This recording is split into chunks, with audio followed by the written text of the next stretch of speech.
Dalam negara demokrasi konstitusional, kebebasan berpendapat bukan hanya hak, melainkan juga alat utama untuk mengontrol kekuasaan tersebut. Karena itu, pasal 218 Kitab Undang-Undang Hukum Pidana (KUHP) tentang penghinaan terhadap presiden menuai banyak kritik karena berpotensi mereduksi fungsi kontrol tersebut.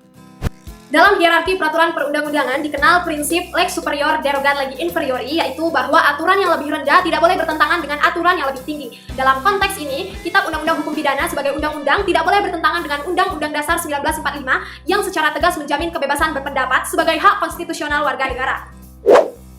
Sebagaimana diungkapkan oleh Zainal Arifin Muchtar, Guru Besar Fakultas Hukum Universitas Gadjah Mada, kritik terhadap presiden adalah bagian dari public accountability. Pejabat publik harus siap menerima kritik demi kepentingan publik. Ketika ekspresi mulai dipidanakan dengan alasan penghinaan, yang terjadi bukan perlindungan martabat, melainkan membungkam kritik tersebut. Akibatnya, muncul chilling effect, atau masyarakat menjadi takut berbicara dan demokrasi pun perlahan mundur. Tak hanya itu, seorang pakar Hukum Tata Negara Jimli Asidiki, mantan Ketua Mahkamah Konstitusi Republik Indonesia dalam periode 2003 hingga 2008, pernah menegaskan bahwasannya presiden dalam sistem republik bukanlah simbol yang kebal kritik, seperti raja dalam sistem monarki. Presiden adalah pejabat publik yang memperoleh legitimasi dari rakyat, sehingga harus terbuka terhadap evaluasi politik. Memberikan perlindungan pidana khusus terhadap presiden justru dapat berpotensi menghidupkan kembali semangat penghinaan terhadap penguasa yang tidak relevan dalam sistem negara demokrasi modern. Karena dalam aspek kepastian hukum, Zainal Arifin Muchtar, Guru Besar Fakultas Hukum Universitas Gadjah Mada, menyoroti frasa menyerang harkat atau kehormatan serta martabat. Dalam pasal 218 ini tentunya sangat kabur dan menimbulkan penafsiran ganda. Dalam praktiknya juga, batas antara kritik dan penghinaan sangat subjektif. Kritik berbasis data sekalipun bisa ditafsirkan sebagai penghinaan jika menyinggung pihak-pihak tertentu.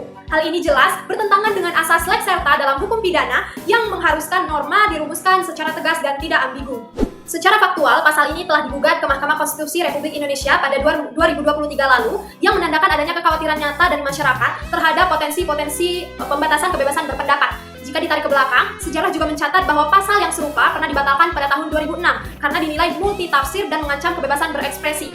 Hal ini menunjukkan bahwa negara sebenarnya telah memiliki presiden kuat, bahwa norma semacam ini bermasalah dalam demokrasi. Dalam sisi akademik, kekhawatiran tersebut semakin diperkuat. Berbagai kajian hukum menilai bahwa pasal 218 ini berpotensi inkonstitusional dan membuka ruang-ruang penyalahgunaan kekuasaan, terutama karena batas antara kritik dan penghinaan tidak dirumuskan secara jelas. Dalam praktiknya, kondisi ini beresiko menjerat kritik yang sah sebagai pelanggaran hukum. Tidak heran jika dalam realitas sosial, pasal ini menjadi salah satu pasal kontroversial dalam KUHP baru, mencerminkan tingginya resistensi publik. Dengan demikian, pasal 218 ini bukan hanya problem secara teoritis, tetapi juga nyata dalam dinamika masyarakat demokratis.